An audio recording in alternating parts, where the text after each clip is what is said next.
So let's discuss what is automata. The definition of automata is a self-operating machine. Uh, it is abstract machine or a mathematical model.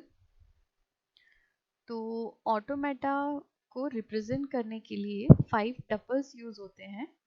These are Q, sigma, delta, Q0, F. What is Q? Q is set of state here. अगर हम इस diagram में देखेंगे तो Q is 0 and 1. Usually आपको books में जो diagrams मिलेंगे उसमें स्टेट्स को क्यू के फॉर्म में जैसे Q0, Q1, Q2 इस तरह रिप्रेजेंट किया जाता है. बट ये कोई स्टैंडर्ड नहीं है कि हमेशा ऐसा ही मिलेगा. कहीं पर आपको डायग्राम में या क्वेश्चन एग्जाम में पूछा जा सकता है, वहाँ पे ए बी एक्स वाई कुछ भी नाम ले सकते हैं. सो दीज आर वेरिएबल, कोई भी नाम रख सकते हैं स्टेट का. यूजुअली जो फ्रीक्वेंट नोटेशन यूज होता है वो Q0 की Q की फॉर्म में होता है, स्मॉल Q0, Q1 एक्सेट्रा. तो इस पर्टिकुलर डायग्राम में स्टेट्स हैं 0 and 1. तो Q belongs to what this specific diagram. अगर हम इस डायग्राम में देखेंगे,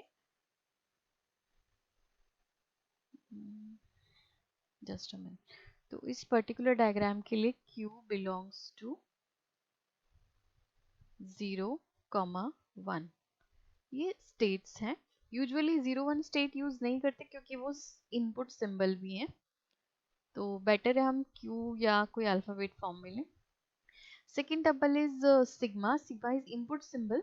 इनपुट सिंबल मतलब हम देखेंगे कि हर एक एज पे इनकमिंग और आउटगोइंग एजेस में कौन से सिंबल एसोसिएट हैं. सेल्फ लूप को इनकमिंग और आउटगोइंग दोनों एज में कंसीडर किया जाता है. तो इस डायग्राम में हम देखेंगे 0 and 1. यहाँ से 1 एसोसिएट इस एरो के साथ, इसके साथ 0. तो टोटल सिग्मा के अंदर sigma belongs to 0 and 1.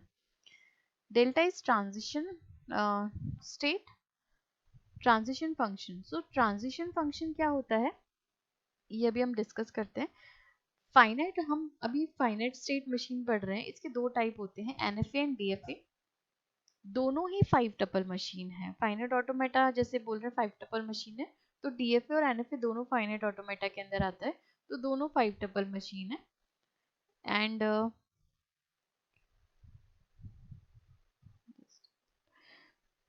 Yes, तो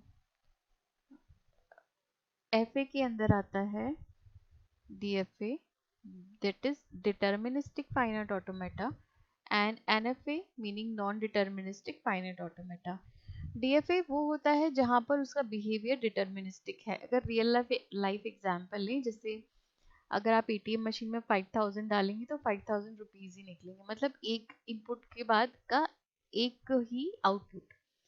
दिस इज डीएफए. एनएफए मतलब आपके पास एक अगर इनपुट दे रहे तो मल्टीपल आउटपुट निकल सकते हैं. जैसे आपके पास 10 रुपीज है, आपने किसी को दिए तो वो 10 रुपीज से चॉकलेट ले रहा है या आइसक्रीम खरीद रहा है या उसका कोई और यूज कर रहा है, तो फिर उसमें एक इनपुट में मल्टीपल आउटपुट हो गए. ये जस्ट जनरल एग्जांपल था. इसमें हम अब इसको ऑटोमेटा की फॉर्म में देखेंगे.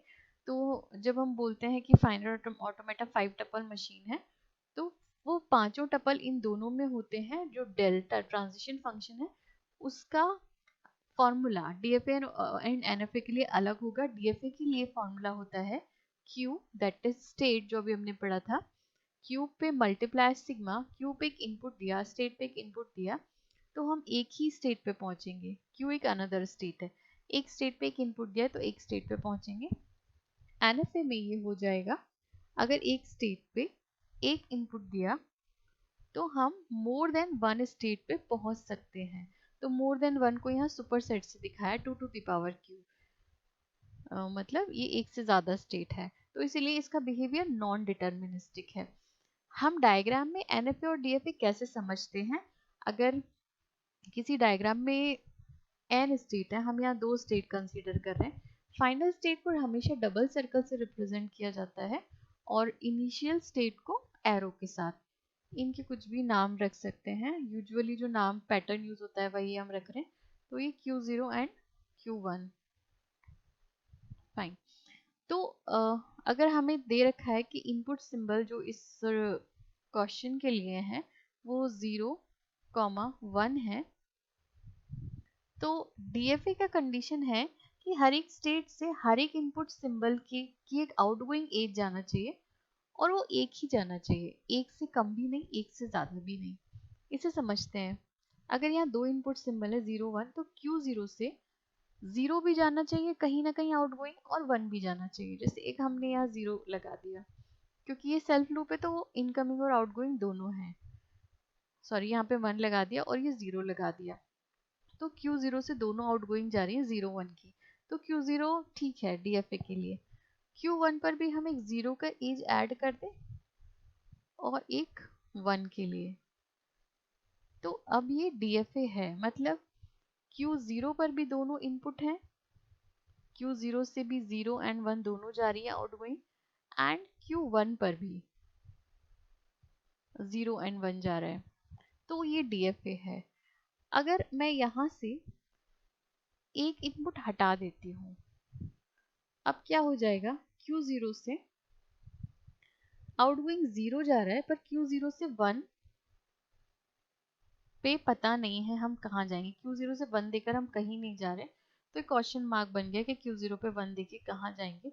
तो ये NFA हो गया, नॉन डिटर्मिनिस्टिक फाइनाइट ऑटोमेटा, क्योंकि इसका बिहेवियर अभी डिटर्मिनिस्टिक नहीं है कि ये 1 देकर कहाँ जाएगा। दूसरा ये भी हो सकता है कि एक से ज़्यादा इनपुट हो तब भी, जैसे Q0 पर 1 देकर Q0 पे जा रहे हैं और हम 1 देकर उसे Q1 पर भी पहुंचा देते हैं। मतलब दोनों कंडीशन वैलिड नहीं है।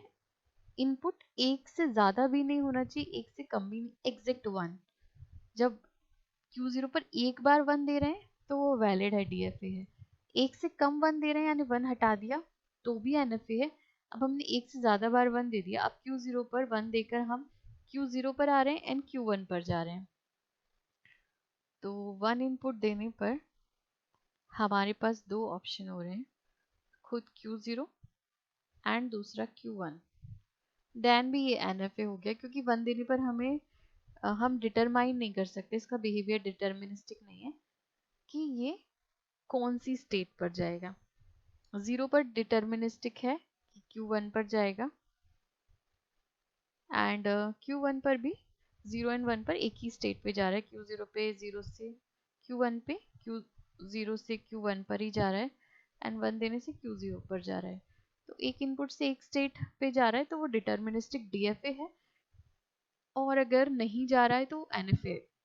एक डायग्राम के अंदर अगर एक भी स्टेट के कारण नॉन डिटर्मिनिस्टिक बिहेवियर है तो ओवरऑल जो मशीन है वो NFA है। अभी ये नॉन NFA है।